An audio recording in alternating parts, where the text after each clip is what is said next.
President, Islamophobia is another pernicious phenomena that we all need to collectively combat. In the aftermath of the 9/11 terrorist attacks, terrorism has been associated with Islam by some quarters. This has increased the tendency of right-wing, xenophobic and violent nationalists, extremists and terrorist groups to target Muslims. The UN Global Counter-Terrorism Strategy has recognized these emerging threats. We hope the Secretary General's report will focus on these new threats of terrorism posed by Islamophobes and right-wing extremists. I call on the Secretary General to convene a global dialogue on countering the rise of Islamophobia. Our parallel efforts at the same time should be to promote interfaith harmony, and they should continue. Mr. President, we marked the solemn occasion of the 20th anniversary of the 9/11 terror attacks just a few days back. The world has not forgotten that the mastermind behind that dastardly event, Osama bin Laden, got shelter in Pakistan.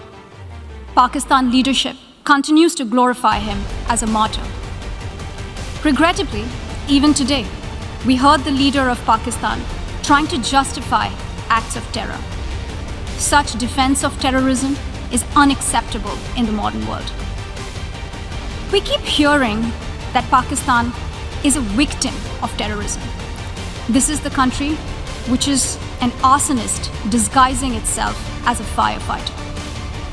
Pakistan nurtures terrorists in their backyard in the hope that they will only harm their neighbors.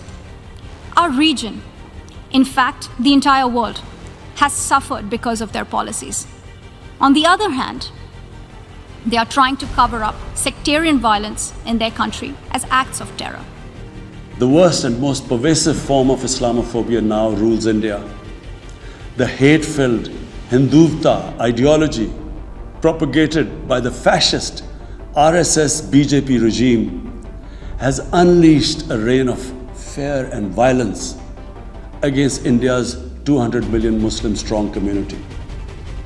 Mob lynching by cow vigilantes, frequent pogroms such as the one in New Delhi last year, discriminatory citizenship laws to purge India of Muslims, and a campaign to destroy mosques across India and obliterate its Muslim heritage and history are all part of this criminal enterprise.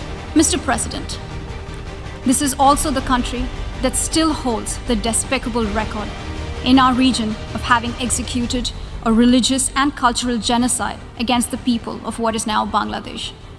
As we mark the 50th anniversary this year of that horrid event in history, there is not even an acknowledgement, much less accountability. Today, the minorities of Pakistan, the Sikhs, the Hindus, the Christians, live in constant fear and state-sponsored suppression of their rights.